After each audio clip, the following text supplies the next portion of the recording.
Marcelo, los malos manejos de dineros públicos depararon en el peor de los escándalos bancarios de Costa Rica. 10 años después, algunos de los responsables están tras las rejas.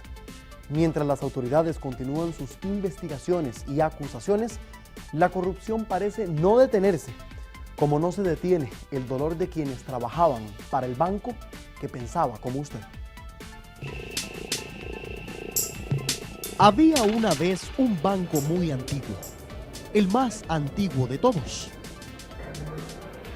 Quizá usted fue uno de los que creyó en él. Sin embargo, su indebida administración lo hizo entrar en coma. Era el mes de la patria de 1994. Años después, los tribunales confirmarían que la aprobación irregular de sobregiros y las inversiones riesgosas en bonos de deuda externa venezolana se paseaban por los pasillos del Banco Anglo semanas antes del cierre. Algunos ex empleados recuerdan esos fantasmas. Yo empecé a advertir que el banco lo iban a cerrar y yo empecé a decirle a mis compañeros que el banco se lo estaban robando, que lo íbamos a tener que cerrar y que íbamos a tener que buscar dónde trabajar. La gente creyó que iba a ser el mejor banco prácticamente de Centroamérica. No tomaron en cuenta de que las apariencias muchas veces engañan, ¿verdad? Las advertencias que lanzaron algunas autoridades mucho antes del cierre se las había llevado el viento. La Auditoría General de Entidades Financieras hizo varias advertencias a lo largo de los años sobre situaciones preocupantes en términos de los estados financieros, en términos de las formas, digamos, de clasificar el crédito, y no fueron escuchadas. Entonces, ¿de qué nos sirve tener instituciones, digamos, que supervisan si luego su supervisión no es eficaz? Al Anglo le pusieron la banderilla el 14 de septiembre de 1994, justo 4 meses después que José María Figueres llegara a casa presidencial. El gobierno consideró que técnicamente era la mejor decisión. Otros señalaron que detrás del cierre había un cálculo político de grandes proporciones. Con mucha frecuencia los escándalos son instrumentos de lucha política, es decir, son formas de atacar al contrincante, ¿verdad? Y es una forma de atacarlo, digamos, inhabilitándolo moralmente. 10 años después, muchos no pueden borrar aquella tarde de septiembre.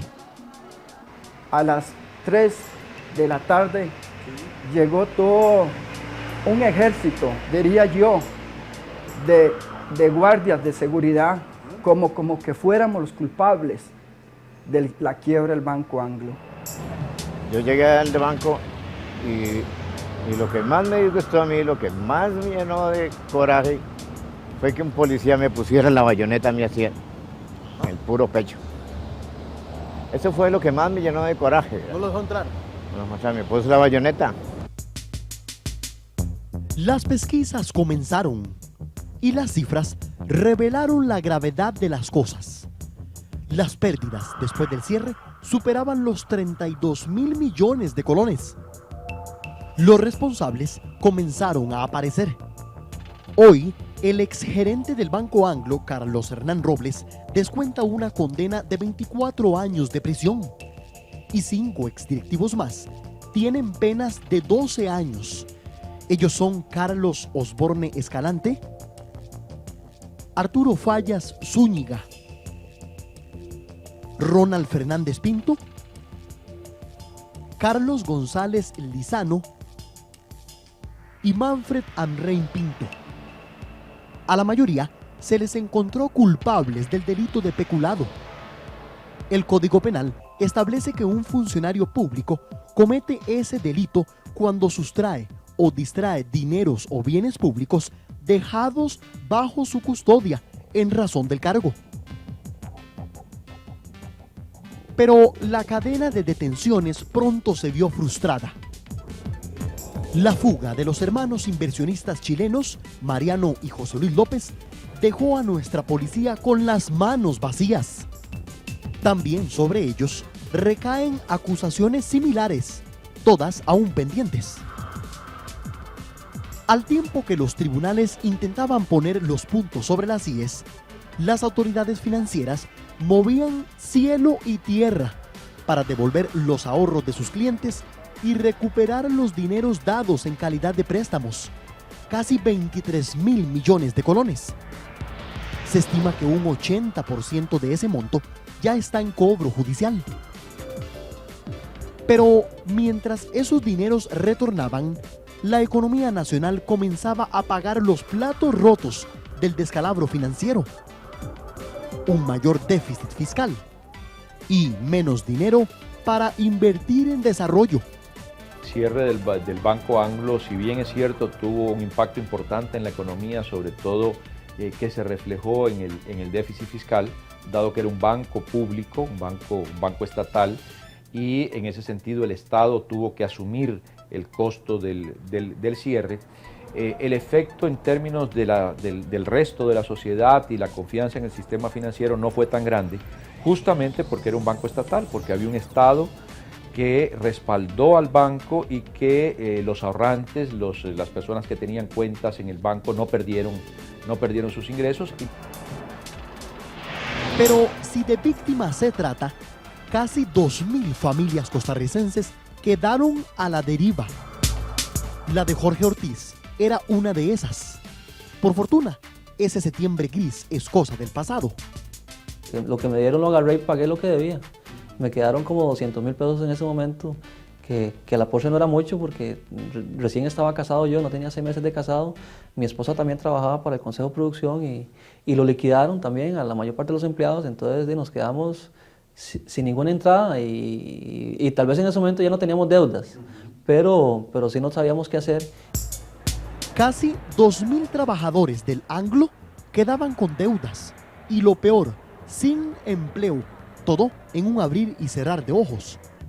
Había una compañera de San José que ella prácticamente estaba histérica y decía, y tenía sus 2 hijos, uno de brazos y otro de como de 2 años y lloraba porque no le pagaban y momentos lloraba de soledad y de momentos lloraba por enojo porque nadie le decía nada. Llegaba a la oficina ahí de recursos humanos que estaba y le decían mañana está el cheque, y llegaba mañana y no estaba, y 1 semana y 15 días y 22 días y los chiquitos con hambre y tal vez algunos le ayudábamos de alguna forma, aunque sea 500 pesos, qué sé yo.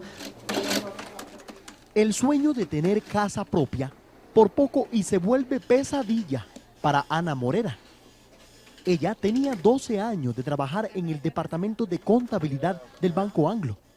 Bueno, ya cuando uno se le va gastando la liquidación, como dije anteriormente, llega el momento en que uno no tiene para pagar la casa, entonces solo para comprar la comida y lo necesario, pagar estudios de los hijos y todo, entonces uno ya no sabe qué hacer, pero gracias a Dios aparecen personas que le ayudan a uno a salir adelante. ¿Usted estuvo a punto de perderla? Estuve a punto de perder la casa. Hay quienes no perdieron nada material, pero sí les robaron lo más importante, la paz. A mí me mandaron al hospital a psiquiatría para que me vieran porque decían que yo estaba desconectado de la cabeza. Y Después de lo de la quiebra. Sí, claro que sí, el tiempo, sí. ¿Por qué?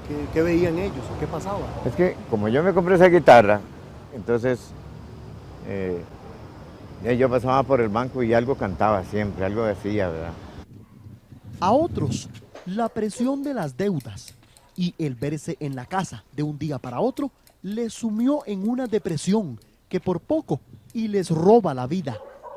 Una depresión, usted piensa desaparecer de esta vida. ¿A usted le pasó? Sí, yo pensé en eso, claro que sí.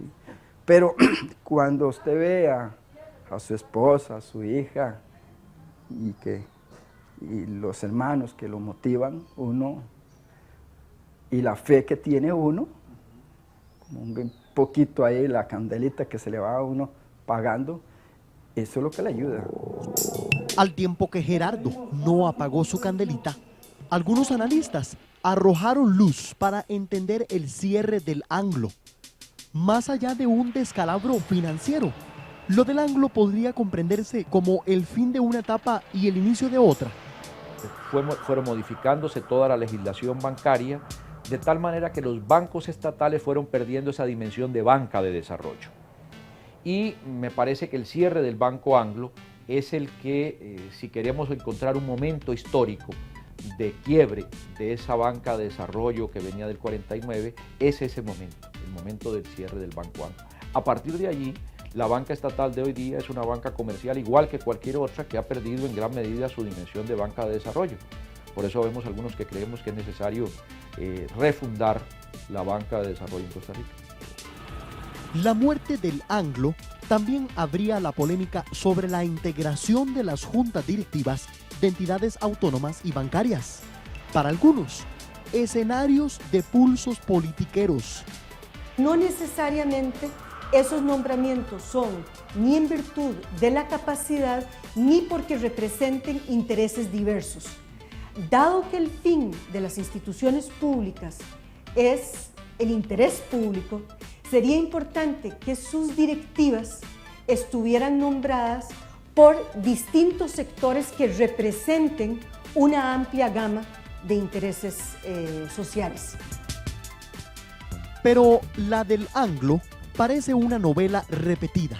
En tantas juntas directivas como instituciones hay. Y mientras tanto, cientos seguirán recordando. Y di los 25 años en esa institución hasta el final, porque yo trabajaba de noche, trabajaba los sábados y domingos. Y también soñando. Y de vez en cuando me sueño que el banco se reabre, me sueño en la oficina donde yo trabajaba. Tal y como soñaban sus mentores.